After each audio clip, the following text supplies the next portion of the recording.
तो sports our पे बहुत बहुत स्वागत है आपका। बात करेंगे शुभमन गिल की, जिनको जाना भी जाता है प्रिंस गिल के नाम से। हालांकि उनका फॉर्म खराब चल रहा था। पिछले 3 T20s में हमने देखा कि किसी में 3 पे आउट हो जाते हैं, किसी में 6 में आउट हो जाते हैं, किसी में 7 पे आउट हो जाते हैं। तो डबल फिगर्स में उनके रन्स काफ़ी टाइम से नहीं आ रहे थे, लेकिन फाइनली फ्लोरिडा में चौथे T20 आई में उनके बल्ले से ताबड़तोड़ 77 रन की इनिंग आती है और वो मैच जिताने में कहीं ना कहीं बहुत ही अहम साबित होती है। तो उसमें ये 77 रन की इनिंग शुभमन गिल की आती है, यशस्वी जायसवाल के भी रन्स होते हैं तगड़े, और इंडिया मुकाबला 9 विकेटों से जीत जाता है, अपने नाम करता है और सीरीज़ में जिसे बोले कि लेवल कर लेता है सीरीज़। लेकिन यहाँ तक बात सीमित नहीं है, बात है शुभमन गिल ने जो स्टेटमेंट दिया है। शुभमन गिल ने अर्शदीप को जो एक तरीके से कहते हैं ना कि मजाकिया एक इंटरव्यू टाइप चलता है, उसमें उन्होंने बोला कि जो ट्रैक था वो मतलब बढ़िया ट्रैक था और वहाँ पे मैं अपने जो जिसे बोले कि जो मेरे रन्स नहीं आ रहे थे, यहाँ पे मैं अपने जो स्टार्ट को कैपिटलाइज करना चाहता था और उन्होंने वो किया भी। तो शुभमन गिल का कहने का मतलब क्या है? शुभमन गिल का कहने का मतलब ये है कि जहाँ पे बढ़िया ट्रैक होगा, जहाँ पे फ्लैट ट्रैक होगा, और सोशल मीडिया पे बात करें तो सोशल मीडिया में बहुत से लोगों ने ये बोला है कि इंडिया ने जो ये इस ट्रैक पे बैटिंग करी है, आपको पूरा फ्लैट ट्रैक नज़र आ रहा था जिस तरीके से शुभमन गिल ने, यशस्वी जायसवाल ने बैटिंग करी है। तो बिल्कुल, और कई लोग तो ये भी बोल रहे थे कि ये वैसा ही बिल्कुल ट्रैक है जो अहमदाबाद में शुभमन गिल को मिलता है। अहमदाबाद में जिस तरीके से शुभमन गिल के रन आते हैं, फ्लैट ट्रैक की तरह से वहाँ पे देख रहे थे, वहाँ पे उन्होंने बहुत सारे रन्स बनाए हैं, लेकिन वही चीज़ सेम फ्लोरिडा में भी देखने को मिली है। लेकिन इसके अलावा शुभमन गिल ने और भी चीज़ें कही हैं। अब फॉर्म में तो वो चल नहीं रहे थे काफ़ी टाइम से। उन्होंने ये भी बोला कि जो बेसिक्स होते हैं ना, बेसिक्स पे मैंने ध्यान दिया। जिस तरीके से मैं पहले रन्स बना रहा था वो बेसिक पे मैंने काम किया और उसी को मैंने इस पारी में भी एग्जीक्यूट किया। तो कहीं ना कहीं ये आपको बताता है जिस तरीके से आप फॉर्म में नहीं थे, अगर आप अपनी बेसिक्स पे काम करोगे, जो उन्होंने पहले भी किया था और अब भी किया इस इनिंग में, तो आपको डिफरेंस नज़र आएगा कि शुभमन गिल कहाँ गलती कर रहे थे। ये एक तो एक बात हुई। दूसरी चीज़ उन्होंने ये भी बोली कि T20 एक ऐसा फॉर्मेट होता है जहाँ पे आपको सोचने का टाइम उस तरीके से नहीं मिलता है। 2-3 मैचेस आपको मिलते हैं तो फील्डर जो आपके शॉट्स होते हैं, फील्डर वहाँ पे कैच कर लेते हैं, तो इतना आपके पास सोचने समझने का वक्त नहीं होता, क्योंकि आपको तेज़ी से रन बनाने होते हैं।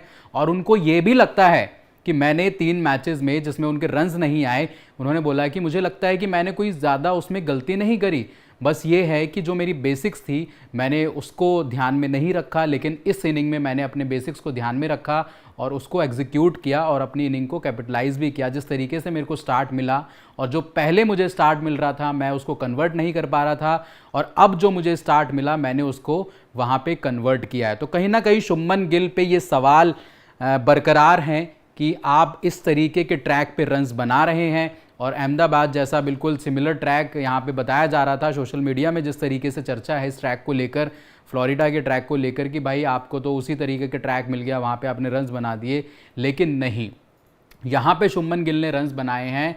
आप पिछला उनका IPL के बाद आप देखें तो एक पैच जिसे बोलें कि बहुत ज़्यादा ख़राब शुभमन गिल के, जिसे बोले कि उसमें इनिंग्स में आया कि भाई उनके रन्स ही नहीं आ रहे थे। 10 में से 7-8 इनिंग्स तो ऐसी थी कि भाई उनके रन्स ही नहीं थे।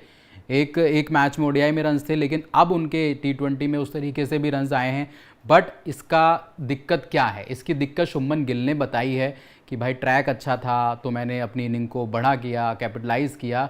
तो मतलब ये है कि शुभमन गिल को ऐसे ट्रैक पे नहीं, डिफ़िकल्ट ट्रैक पे भी रन बनाने पड़ेंगे, डिफ़िकल्ट ट्रैक पे भी आपको प्रूव करना पड़ेगा कि ऐसा नहीं है कि एशिया कप में आपके लिए आसान सी चीज़ें होंगी या वर्ल्ड कप आपके लिए चीज़ें आसान होंगी।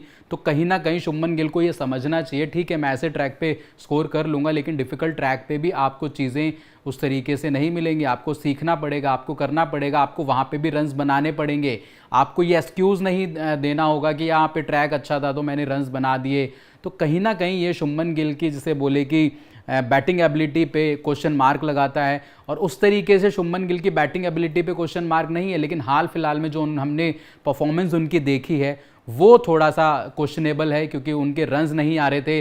अब जिस इनिंग में उनके रन्स आए हैं तो वो उनकी तरफ से ऐसा स्टेटमेंट निकल के आता है। तो कहीं ना कहीं ये जिसे बोले कि शुभमन गिल के फैंस के लिए, जो शुभमन गिल को एज अ बैटर बहुत पसंद करते हैं, उनके लिए शॉकिंग स्टेटमेंट है कि शुभमन गिल इतने बड़े बैटर होके जिनकी तुलना कहीं ना कहीं विराट कोहली के नाम से भी होती है, प्रिंस उनको कहा जाता है, विराट कोहली की लेगेसी में वो चल रहे हैं। हालांकि अभी उनकी तुलना वैसे नहीं है, लेकिन मानते हैं कि विराट कोहली के बाद अगर कोई बल्लेबाज टीम इंडिया में है तो वो शुभमन गिल जैसा टैलेंट है। वो शुभमन गिल उस लेगेसी को आगे लेके जाएंगे, शुभमन गिल उस चीज़ को लेके आगे बढ़ाएंगे। लेकिन अगर ऐसी चीज़ें रहीं, ऐसा उनका जिसे बोले कि परफॉर्मेंस आती है और उसके बाद ये स्टेटमेंट आता है, तो कहीं ना कहीं सवाल हैं और गंभीर सवाल हैं, और शुभमन गिल को मुश्किल ट्रैक पे भी अपने आप को प्रूव करना पड़ेगा।